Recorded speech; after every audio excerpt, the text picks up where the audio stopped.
नमस्कार दोस्तों। Welcome back to concert. उम्मीद करता हूँ कि आप सब कुशल मंगल होंगे और अपने क्वेश्चंस कंसिस्टेंटली प्रैक्टिस कर रहे होंगे। तो चलिए आज के सेशन को शुरू करते हैं। तो यहाँ पे देखिए पहला question, select the number that can replace the question mark in the following series. तो यहाँ पे देखिए कौन सी सीरीज दी गई है। 39, 50, 63, 80, उसके बाद क्वेश्चन मार्क, फिर 122, 147 और फिर 176। अब यहाँ देखिए जैसे 39 से 50 जा रहे हैं तो कितने का गैप हो रहा है, मतलब कितना ऐड करने पे जो है 50 आ रहा है। वो 39 प्लस 11 जो है हमें 50 दे रहा है, ठीक है। उसके बाद 50 से 63 में देखते हैं तो 50 प्लस 13 जो है हमें 63 दे रहा है। फिर 63 से 80 जाएंगे तो 63 प्लस 17 गिव्स 80। तो यहाँ पे जो पैटर्न हमें दिख रहा है वो है कि 11, फिर 13, फिर 13 के बाद यहाँ 17। तो उसके हिसाब से यहाँ हो जाना चाहिए कितना, 19। फिर उसके बाद 19 प्लस 4, फिर प्लस 2, और उसके बाद फिर प्लस 4। यहाँ देखिए मैं समझाता हूँ। देखिए यहाँ पे जैसे 39 से 50 जा रहे हैं तो 11 ऐड कर रहे हैं, फिर 11 में प्लस 2 और ऐड कर रहे हैं, तो फिर 50 से 63 जा रहे हैं, मतलब 50 प्लस 13 जो है गिव 63। उसके बाद 63 में प्लस 13 प्लस 4 तो गिव्स अस 17। फिर 80 जो है, 80 में क्या ऐड करेंगे, एक तो जो पहले वाला नंबर है मतलब 17, 17, और फिर यहाँ पे देखिए जो ऑल्टरनेटली यहाँ पे रिपीट हो रहा है +2 +4, तो यहाँ पे आएगा +2। तो 17 प्लस 2 जो है 19 हो गया। तो 80 प्लस 19 गिव्स अस 99। अब देखते हैं कि ये जो पैटर्न है आगे के पैटर्न के साथ जो है सही बैठ रहा है कि नहीं। अब 19 है तो पहले हमने कितने ऐड किए थे 19 में, टोटल 19, सॉरी 99 में कितने ऐड किए थे 19। तो यहाँ 19 और +2 के बाद कितना आ जाएगा +4। तो 99 प्लस 23 कितना हो जाएगा 122। फिर 122 में पहले कितने ऐड किए थे 23। तो 122 प्लस 23, फिर 4 के बाद क्या आएगा यहाँ पे +2, तो 25। तो 122 में 25 ऐड करेंगे तो 147। फिर 147 में 25 और फिर +2 के बाद यहाँ +4, तो 29 ऐड करना है, तो यहाँ पे आ जाएगा 176। तो फिर हमारा जो ये पैटर्न है वो सही है, तो इसके अकॉर्डिंग जो आंसर है वो हो जाएगा 99, मतलब ऑप्शन सी। ठीक है।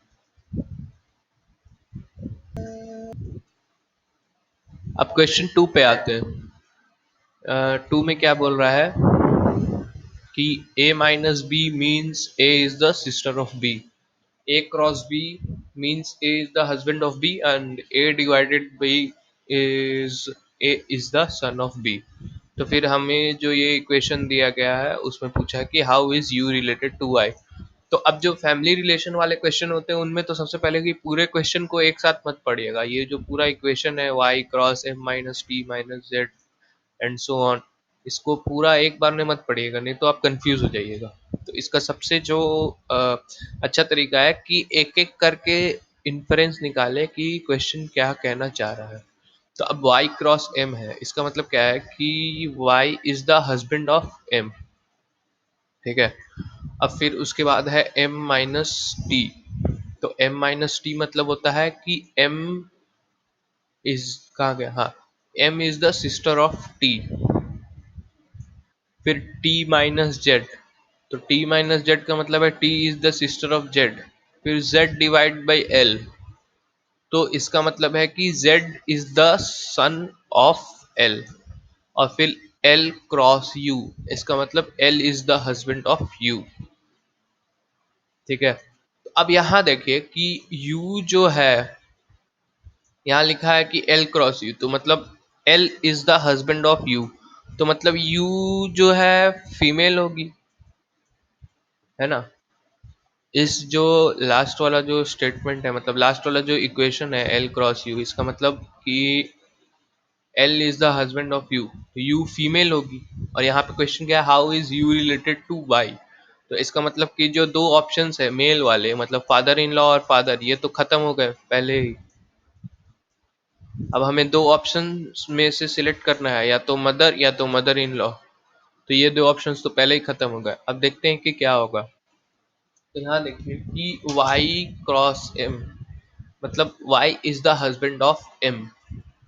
अब वाई एम का हस्बैंड है, और एम जो है टी की सिस्टर है, और टी जो है जेड की सिस्टर है। तो मतलब एम, टी और जेड, एम और टी बहनें हैं दोनों, और जेड जो है भाई है, और जेड एल का बेटा है। तो इसका मतलब जो है एम और टी भी एल की बेटी होगी।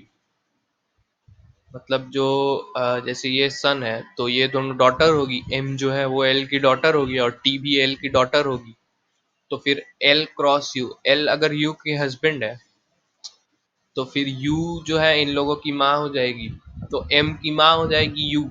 और जब जहाँ लिखा हुआ है कि Y is the husband of M, तो इसका मतलब जो है यू है वो वाई की सास हो जाएगी। ठीक है। तो फिर वाई की सास, इसका मतलब है मदर इन लॉ। तो ऑप्शन बी जो है वो करेक्ट हो जाएगा। तो अब उम्मीद करता हूँ कि ये समझ में आया होगा आपको। और रिलेशन वाले क्वेश्चन थोड़े ट्रिकी होते हैं, लेकिन एक बार में पढ़ने से वो आपको कंफ्यूज कर देंगे। आप उन्हें पार्ट बाय पार्ट पढ़िएगा तो फिर अपने जो है सोल्यूशन निकल के आ जाएगा। वैसे आज मैं महाभारत देख रहा था, तो भीष्म पितामह ने एक बहुत अच्छी बात कही हुई है, आप लोगों के साथ शेयर करना चाहूंगा कि यदि कोई कार्य को शुरू किया है तो उसे अंत करना ना भूले, नहीं तो वो कार्य आपका अंत कर देगा।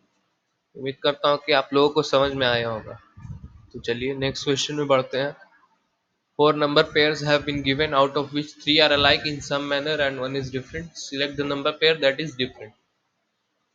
तो अब यहाँ देखिए, जो चारों नंबर पेयर दिए गए हैं, अब यहाँ जैसे 31 is to 214, 37 is to 256 and so on. तो अब जो है पहला वाला ऑप्शन देखते हैं।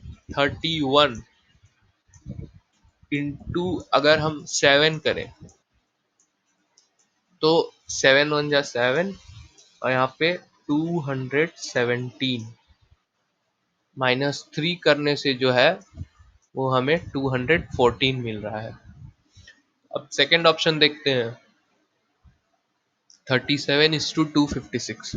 अब 37 × 7 तो यहाँ 9, और यहाँ पे हो जाएगा 21 और 4 259। 259 -3 कितना होता है, 256। तो इन दोनों में ये जो पैटर्न है वो बैठ रहा है। अब ऑप्शन सी देखते हैं। 21 × 7 कितना हो जाएगा, 147, -3 कितना होगा, 144। तो अब ऑप्शन डी देखते हैं। 39 × 7 तो देता है हमें 273, -3 जो है वो हो जाएगा 270।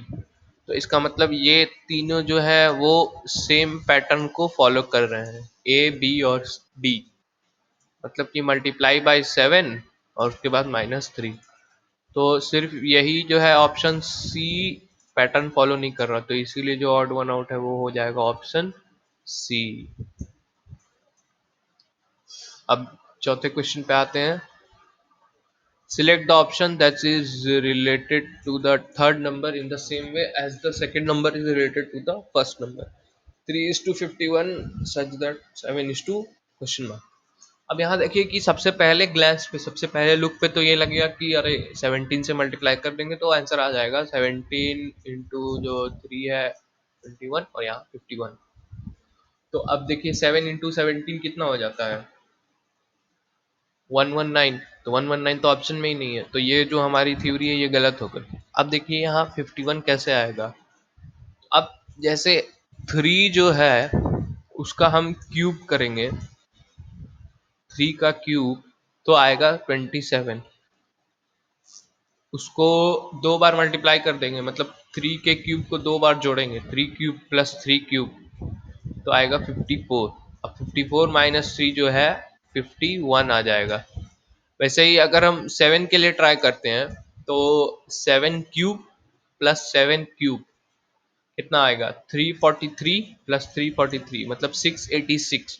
और 6 यहाँ से 3 का क्यूब था तो 3 माइनस किया, और यहाँ पे 7 का क्यूब है तो 7 माइनस करेंगे, तो 686 माइनस 679, तो जो सॉरी 686 माइनस 7 तो हमें दे देगा 679। तो ऑप्शन डी करेक्ट हो जाएगा। अब देखिए फिफ्थ क्वेश्चन तो आसानी है। Arrange the following words in logical and meaningful order, casting, acting, film shooting, final film and editing. तो फिर फिल्म बनाने की जो प्रोसेस है उसका ऑर्डर दिया गया है, तो इसे क्रोनोलॉजिकली हमें जो है अरेंज करना है। तो सबसे पहले क्या होता है, कास्टिंग मतलब कि जो सिलेक्शन है, मतलब कौन से हीरो कौन सी हीरोइन वो उसको जो है फिल्म में लेंगे। तो सबसे पहला प्रोसेस तो कास्टिंग हो जाएगा। उसके बाद होता है उसके बाद हो गई एक्टिंग, उसके बाद हो गई फिल्म की शूटिंग, फिर हो गई एडिटिंग, और उसके बाद फाइनल फिल्म। तो इसके हिसाब से 1 2 3 5 4, तो ऑप्शन डी जो है वो करेक्ट हो जाएगा। तो उम्मीद करता हूँ आप लोगों को समझ में आया होगा, और मिलते हैं नेक्स्ट सेशन में। तब तक के लिए अपना ख्याल रखिएगा और क्वेश्चंस प्रैक्टिस करते रहिए।